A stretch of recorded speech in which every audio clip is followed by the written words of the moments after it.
और इस मनवंतर में, इस कल्प में ये पुत्री बनी, क्योंकि एक ही शक्ति के विविध स्वरूप हैं। वही सरस्वती है, वही लक्ष्मी है और वही महाकाली है। शिव महापुराण जब आप श्रवण करोगे तो आपके सारे संशय दूर हो जाएंगे कि ये लीला क्या है। जो लीला, जो कथा आपकी समझ में नहीं आती, जहां संशय हैं, उन सारे संशयों का निराकरण शिव महापुराण में है।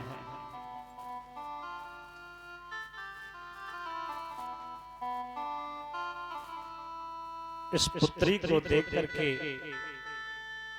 मोहित हुए ब्रह्मा जी। 10 पुत्रों ने आके निंदा की। उस निंदा के कारण ब्रह्मा जी ने वो देह त्याग दिया जिससे कोहरा उत्पन्न हुआ। निंदित कर्म के द्वारा ये कोहरा उत्पन्न हुआ।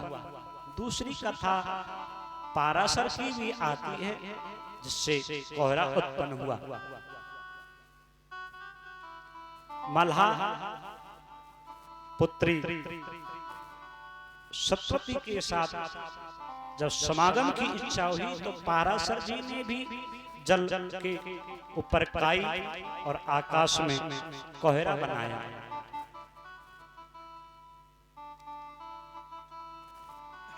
अब की बार ब्रह्मा ने दूसरा शरीर धारण किया और अपने शरीर के 2 भाग किए। बाएं भाग से शत्रुपा और दाहिने से स्वयंभू मनु। एक स्त्री और एक पुरुष ये जोड़ा उत्पन्न किया।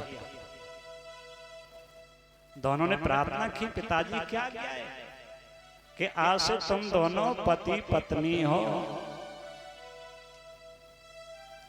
और सृष्टि उत्पन्न करो मिथुन धर्म के द्वारा। मनु बोले, पिताजी पुत्र तो वही जो पिता के कहेगा, लेकिन मेरी सृष्टि जल पे नहीं हो सकती, मुझे पृथ्वी चाहिए।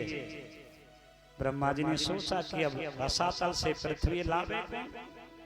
तो सोच रहे थे तो ब्रह्मा जी को छींक आई और ब्रह्मा की नासा छिद्र से महाराज छींक आई और नासा छिद्र से एक नन्हा सा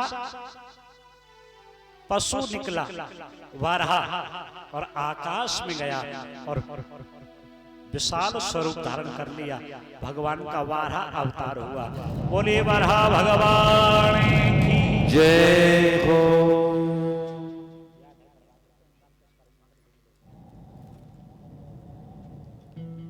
महाराज 12 भगवान रसातल में गए और रसातल में जाकर के पृथ्वी को लिया